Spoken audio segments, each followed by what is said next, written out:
अस्सलाम वालेकुम दोस्तों, उम्मीद है आप लोग खैरियत से होंगे। काम की मसरूफियत की वजह से ये वीडियो काफ़ी लेट हो गई। लास्ट टाइम मैंने आप लोगों को आई फ्रेम तक बताया था और HTML की क्लास ख़त्म करा दी थी। इसमें थोड़ी सी चीज़ रह गई थी, लेकिन आई फ्रेम की जो मैंने कहा था कि मैं आपको बाद में बताऊँगा। तो इंशाल्लाह इसको थोड़ा सा मैं कंप्लीट करता हूँ और फिर CSS की क्लास हम शुरू करते हैं। तो सबसे पहले, क्योंकि ये आई फ्रेम का काम भी CSS से मिलता जुलता है, कनेक्टेड है, इसलिए मैंने जो है इसको बीच में लटका दिया था। तो फ़िलहाल तो पहले मैंने आपको कहा था कि यहाँ पे हम अपने सारे लिंक लिख देंगे। तो ये जो सारे लिंक है वो यहाँ से हटा के हम शुरू के ही पेज इंडेक्स पे ही सारे लिंक बना देंगे। तो इसको तरीक़ाकार में सीधा सीधा है कि हम जाते हैं अपने पेज पे और पेज पे जाके एडिट ओपन विथ नोटपैड कह लें आप, और इसको कट कर लेता हूँ Ctrl+X, और सेव करने के बाद इसको मैं क्लोज़ कर देता हूँ और यहाँ पे मैं पेस्ट कर देता हूँ। ठीक हो गया। हमारे इंडेक्स पेज के ऊपर मैंने अपने इस पूरे लिंक को सबको कॉपी पेस्ट कर दिया है। अब इसको मैं सेव करने के बाद जब अपने पेज पे जाता हूँ, रिफ़्रेश करता हूँ, तो आप देखेंगे कि आपका ये होम प्रोडक्ट ये ग्लिच आएगा, क्योंकि ये देख रहे हैं आप कि ये दो स्क्रॉल बार आ गए। एक पेज का आया है जो कि हमने बनाया था, और ये इंडेक्स का है। ठीक है, जो इस वाले पेज का है जिसमें आई फ्रेम हमने डाला था। तो इसको भी हम इंशाल्लाह आहिस्ता आहिस्ता CSS के अंदर सेट करेंगे। तो यहाँ पे जो है थोड़ी सी कमांड जो है वो बाकी रह गई थी। लिंक के अंदर जो है हम एक एट्रीब्यूट और लगाते हैं जिसको हम कहते हैं टारगेट। ठीक है, ये बल्कि मैं बेहतर है कि कॉन्टैक्ट में लगा देता हूँ ताकि आपको ज़्यादा अच्छे से समझ में आ सके। टारगेट के अंदर मैं कह देता हूँ इस वक्त ब्लैंक। ठीक है, मैंने एक टारगेट क्लियर किया कि मेरा जो लिंक जो है वो ब्लैंक यानी कि नए पेज पे खुले। इसको लोग न्यू भी लिखना चाहे तो न्यू भी लिख दें आप, और ब्लैंक लिखना चाहे तो ब्लैंक भी लिख दें। और वैसे मैंने देखा है कि हम कोई उल्टा सीधा नाम भी डाल दे तो वो भी चल जाता है और वो नए पेज पे खुल जाता है। इसको मैं Ctrl+S करके सेव करता हूँ और इसको रिफ़्रेश करके पेज को जब भी मैं कॉन्टैक्ट पे क्लिक करूँगा तो ये एक नया टैब खोल देगा। यानी हम इस पेज पे थे, इसने एक और टैब खोल दिया। ठीक है, तो ये चीज़ सिर्फ और सिर्फ टारगेट और ब्लैंक की वजह से आई। तो हम इसको टारगेट ब्लैंक नहीं रहने देते, बल्कि हम इस पे लिख देते हैं एक नाम लिख देता हूँ, जो भी चाहें आप वो लिख सकते हैं। जैसे मैं आई फ्रेम लिख देता हूँ क्योंकि मुझे आई फ्रेम को टारगेट करना है। तो इसी को मैं कॉपी कर लूँगा और अपने हर लिंक में पेस्ट कर दूँगा। मेरे जितने भी लिंक हैं सब में आई फ्रेम जो है वो चला जाएगा। याद रखिए कि होम के अंदर हमने, क्योंकि ये इंडेक्स पेज था, ठीक है, इंडेक्स पेज में हमने आई फ्रेम के अंदर जो बुलाया था वो था page dot H T M. तो यहाँ पे भी जो है वो हमें page dot H T M डालना होगा। इस चीज़ को दिमाग में रखिएगा, वरना होगा ये कि अगर ये इंडेक्स रह गया और आपने सेव करके रिफ़्रेश कर दिया, तो जब भी आप होम पे क्लिक करेंगे तो वो आई इसी पेज को बुलाएगा। वो फिर दोबारा लिंक दिखाएगा, यानी यही लिंक डबल ट्रिपल और फिर बढ़ते चले जाएंगे। तो यहाँ पे इसको पेज करना ना भूलिएगा। सही है। तो अब ये हमने सबके ऊपर, बाकी सब चीज़ें वैसी रहेंगी। प्रोडक्ट पे प्रोडक्ट, कॉन्टैक्ट पे कॉन्टैक्ट आएगा। और इसको सेव करने के बाद हम रिफ़्रेश करते हैं अपने पेज को। अब मैं जाता हूँ कॉन्टैक्ट पे, तो उसने कॉन्टैक्ट का पेज दिखा दिया। अच्छा, मैंने यहाँ पे सॉरी, ये तो बता दिया मैंने आपको कि मैं अपना टारगेट करूँगा, लेकिन यहाँ पे मैंने नाम लिखना मैं भूल गया। मुझे यहाँ पे नाम लिखना होगा आई फ्रेम। ठीक है, और ये जो है, जब आप टारगेट के साथ आपने ये लिखना है तो फिर आपका जो है वो टारगेट यानी इस फ्रेम को ढूंढ लेगा, पकड़ लेगा और आई फ्रेम को एक्सेप्ट कर लेगा। मैं ये पेज दोबारा बैक करके रिफ़्रेश करें, क्योंकि उसको आई फ्रेम के नाम से कुछ नहीं मिला तो उसने नए पेज पे ओपन कर दिया था, जैसा कि ब्लैंक में किया था। तो अच्छा, माजरत, रिफ़्रेश किया जब मैंने इसको। ठीक है, अब मैं कॉन्टैक्ट पे जाता हूँ तो मेरा कॉन्टैक्ट का पेज आ गया इसी के अंदर। सही है। प्रोडक्ट पे क्लिक करूँगा तो ये अपनी जगह पे रहा और प्रोडक्ट का पेज जो है वो ख़राब हो गया इसी तरीके से, यानी फाइल नॉट फाउंड है। और होम पे जब क्लिक किया तो ये होम का पेज यानी कि page dot H T M आ गया। तो ये चीज़ें हमेशा अपने दिमाग में रखिएगा। अब हमारे पास जब ये हमने काम कर लिया, ये तो उम्मीद है समझ में आ गया होगा कि आपने जब भी कोई लिंक बनाना है उसमें टारगेट लिखना है, टारगेट में नाम लिखना है।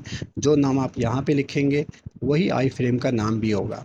बाकी ये जो डबल डबल इसमें आ रहे हैं स्क्रॉल बार, इसको हम इंशाल्लाह अपने वक्त के साथ साथ इसको भी, यानी CSS के अंदर इसको भी सेट करते चले जाएंगे। तो अब हम क्लास शुरू करते हैं CSS की। तो याद रखें, CSS का काम जो होता है, ये कैश कटा स्टाइल शीट कहलाती है। और इसका काम होता है कि हम जो है अपनी वेबसाइट के अंदर जो पेज के अंदर जो डिज़ाइन होता है या उसकी लेआउट होती है उसको कंट्रोल करते हैं CSS के थ्रू।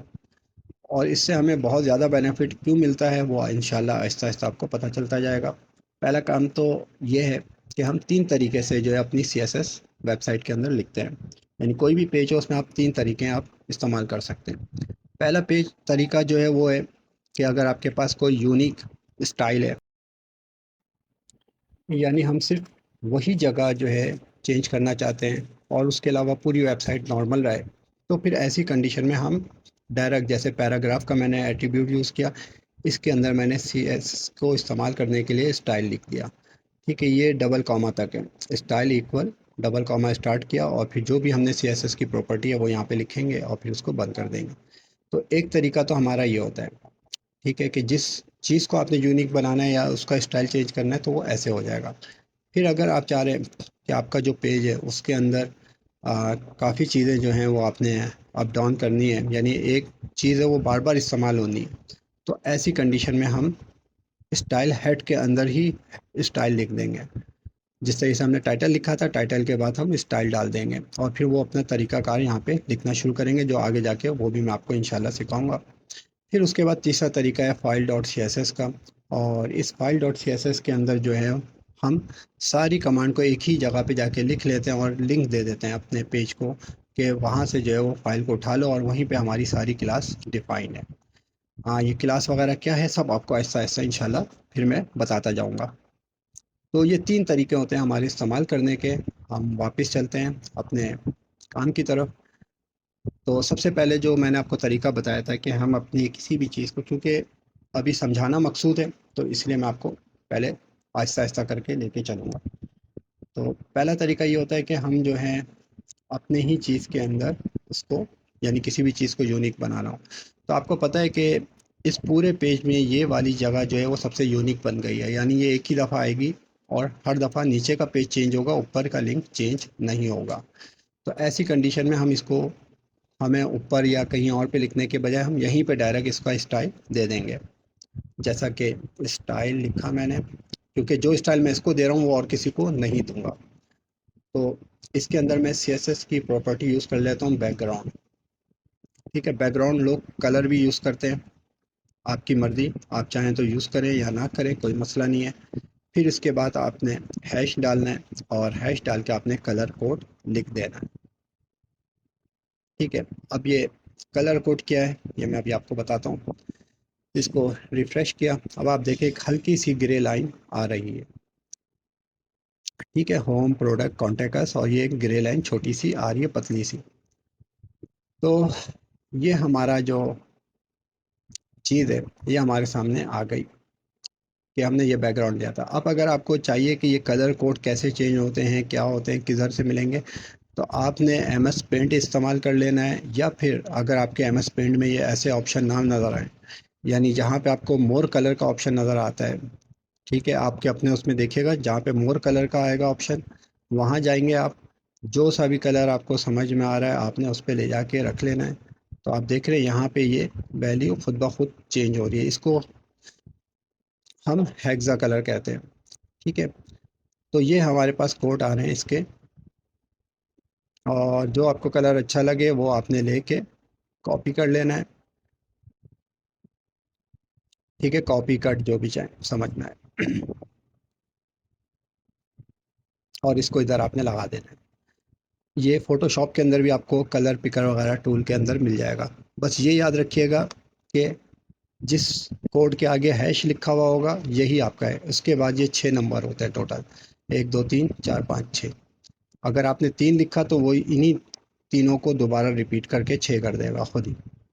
तो बहरहाल हमने ये कोड लिया है और इसको सेव करता हूँ। और रिफ़्रेश करता हूँ तो आपके सामने बैकग्राउंड कलर हमने चेंज कर दिया। तस्वीर का इंशाल्लाह मैं आपको नेक्स्ट क्लास में बताऊँगा कि बैकग्राउंड में पिक्चर कैसे लाते हैं और उनको किस तरीके से हैंडल करते हैं।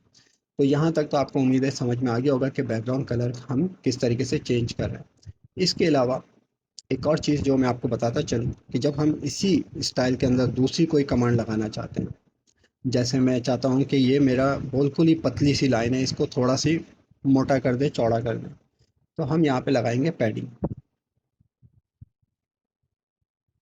और इसको कह देंगे पैडिंग 12 रख लेता हूँ फिलहाल, पिक्सल px। ठीक है, पिक्सल के अलावा और भी होते हैं लेकिन फ़िलहाल हम पिक्सल यूज़ कर रहे हैं और इसको रिफ़्रेश करते हैं। तो अब आप देखें कि इसने ऊपर से भी 12 पिक्सल छोड़ दिया है, यानी पैडिंग क्या करता है कि ये आपकी इस डिव के अंदर जगह बनाता है। ठीक है, इसी डिव के अंदर उसने जगह बना ली, इसको ऊपर कर दिया, नीचे से 12 छोड़ दिया, उल्टे हाथ से 12 छोड़ दिया। पहले ये होम चिपका हुआ था लेकिन अब ये थोड़ा 12 ही पिक्सल साइड में हो गया है। तो इस तरीके से ये चारों साइड पे काम करता है। अच्छा, अब दूसरी चीज़ रह गई मार्जिन। मार्जिन भी समझ लें आप। अब अगर हम चाह रहे हैं कि जब भी हमारा ये आएगा, ठीक है, डिफ आएगा, तो इसके नीचे जो भी चीज़ शुरू हो बिल्कुल चिपक के शुरू ना हो बल्कि थोड़ा सा नीचे चली जाए। सही है। तो ऐसी सूरत में हम क्या करते हैं, इसको आप अच्छे तरीके से समझ लें कि इसको थोड़ा बड़ा कर दूं ताकि समझने में आसानी हो। अब यहाँ पे आप देख रहे हैं कि आपके पास पैडिंग मैंने 12 लिखा था, तो 12 पिक्सल का मतलब ये हुआ इसने चारों साइड से 12 ले लिया, ऊपर से 12, जैसे घड़ी चलती है ना कि 12 नंबर, 3 नंबर, 6 नंबर, 9 नंबर, फिर 12। ठीक है, तो ये इसको हम कहते हैं कि क्लॉकवाइज। तो ये भी कोड इसी तरीके से काम करते हैं कि इसने पहले ऊपर से 12 छोड़ दिया। ठीक है, अब अगर मैं इसके बाद लिखता हूँ कि ऊपर से 12 पैडिंग छोड़ी है इसने, तो इसी तरीके से हम चार तरीके से यूज़ कर सकते हैं। फिलहाल मैं इसमें यूज़ नहीं करूँगा बल्कि मार्जिन में यूज़ करूँगा। मार्जिन में लेता हूँ और मार्जिन में मैं कहता हूँ तो ऊपर से ना, यानी ऊपर में जितना भी जगह छुटी हुई उतनी रहे, उससे हमें कोई परवाह नहीं है। तो 0 पिक्सल, सीधे हाथ से भी हम कहते हैं कि जी 0 पिक्सल ही हमें जगह दे दो। फिर हम कहते हैं नीचे से, यानी कि जो हेडिंग और इन दोनों के दरमियान में जो गैप है।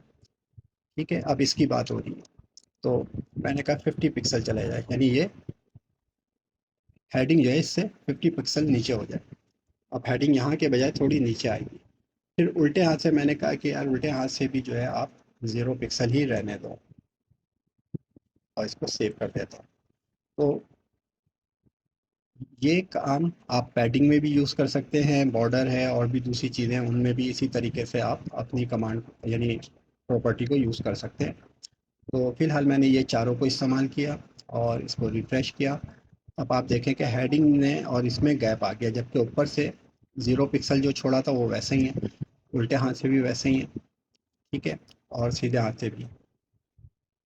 तो ये जो चीज़ें हुई ये हमने की। अच्छा, अब अगर आप समझ रहे होंगे, सोच रहे होंगे कि ये जो गैप आ रहा है थोड़ा सा वाइट सा ऊपर में भी और उल्टे हाथ पे भी, तो ये बॉडी की वजह से आता है, याद रखें।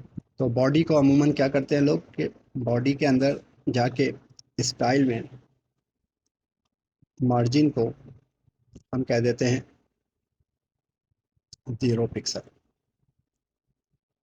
यानी कोई मार्जिन ना छोड़े, वरना बॉडी ने जो है वो मार्जिन थोड़ी सी ऊपर से छोड़ी होती है, थोड़ी उल्टे हाथ से छोड़ी होती है। तो इस वजह से जो है वो आपकी वेबसाइट हमेशा एक बॉर्डर लाइन में नज़र आ रही होती है। तो जब मैंने इसको ज़ीरो कर दिया और रिफ़्रेश किया तो आप देखें कि ये पूरा चिपक गया ऊपर से। ठीक है, अब ये पूरी आपकी बॉर्डर लाइन सारी आपकी चिपकती हुई नज़र आ रही है। तो आप चाहें तो इस तरीके से भी लिख सकते हैं। अब आप चाहें तो सिर्फ नीचे का आपने चेंज करना था तो आपने ऐसे लिख दिया। अब अगर मैं चाहता हूँ कि ऊपर से भी थोड़ा गैप आ जाए तो मैं सिर्फ इसको छेड़ूंगा।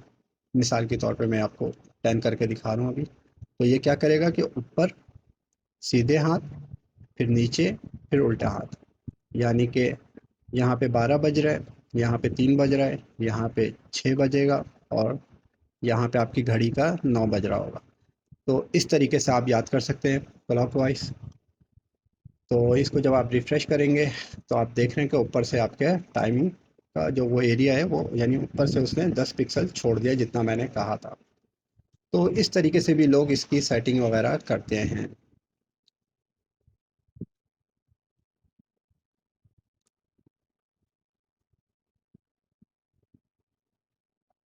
ठीक है, ये कुछ ज़्यादा ही जज्बाती हो गया। ठीक है, अच्छा, ये अब जो है हमारे पास ये सारी चीज़ें हो गई। ठीक है, आपको पैडिंग और मार्जिन मैंने आपको समझाया, उसके अलावा मैंने आपको बैकग्राउंड समझाया। उम्मीद है यहाँ तक आपको समझ में आ गया होगा कि ये सारी चीज़ें कैसे कंट्रोल होती हैं।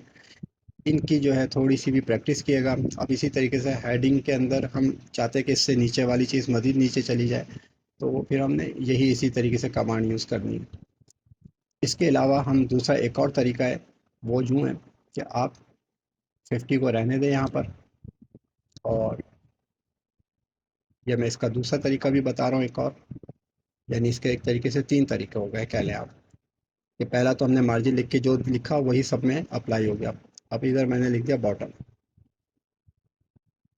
ठीक है, अगर मार्जिन टॉप लिखूंगा तो टॉप से छोड़ेगा, बॉटम लिखूंगा बॉटम से छोड़ेगा, राइट लिखूंगा राइट से छोड़ेगा, जिधर से मैं चाहूँगा उधर से वो गैप देगा। ठीक है, मैं अभी लेफ़्ट कर देता हूँ ताकि आपको एक दफ़ा उल्टे हाथ से भी मार्जिन छुटा हुआ नज़र आ जाए।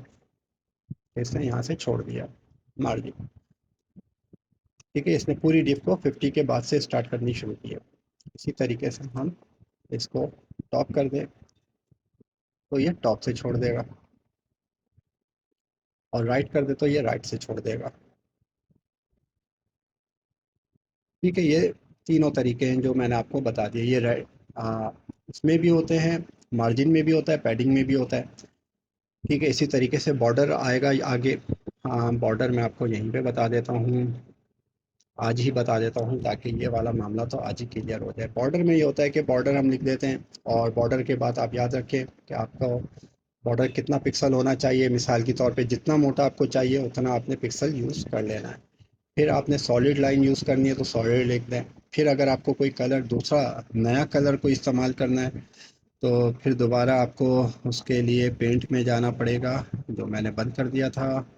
पेंट में जाके मैं एक हेक्सा कोड करके कोई सा भी उठा लूँगा। तो यहाँ पे इसके टक्कर पे थोड़ा सा कोई कलर ऐसा उठा लूँ जो इस पे उठता हुआ नज़र आए। फिलहाल मैं यही ले लेता हूँ। ठीक है, समझने के लिए हमारे लिए काफ़ी है। Control C. और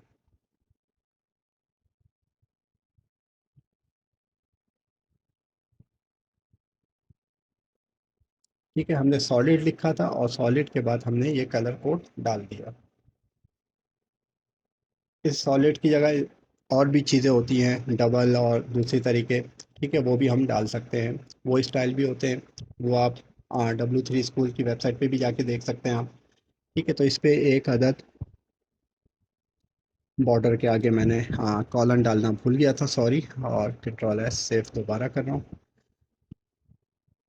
रिफ्रेश। ठीक है, तो इसने एक बॉर्डर लाइन डाल दी। बिल्कुल ही बुरा लग रहा है। अच्छा, फिलहाल मैं इसको जो है ना कुछ वाइट और ग्रे के करीब कर देता हूँ इसको। तो मुझे यार डी जो है वो मेरा ख्याल से ग्रे टाइप की ही है लाइन।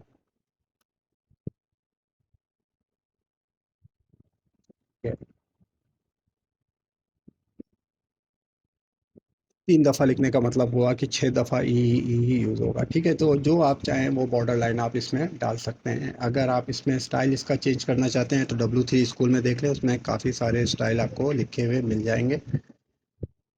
आप CSS में जाएंगे, CSS में जाके आपने बॉर्डर चेक करना है, बॉर्डर के अंदर आपको ये सारे स्टाइल मिल जाएंगे। ठीक है, डबल और या जो भी है।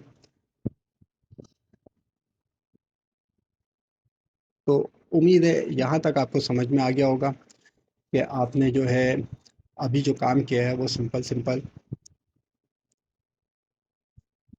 कि आपने जो है वो सारे टारगेट बनाए अपने लिंक के अंदर, और उसमें जो नाम लिखा है वही आई फ्रेम के अंदर आपने नाम डाल दिया है। उसके बाद आपने जो है फिर जब ये काम हो गया तो फिर आपने अपनी डिफ में जाके आ, एक स्टाइल बनाया, क्योंकि इसको आप हम यूनिक बनाना चाह रहे हैं। अभी तो हमने इसको इस तरीके से बना दिया। फिलहाल इसको मैं ख़त्म कर दूँ और मार्जिन को ज़ीरो ही रहने दें।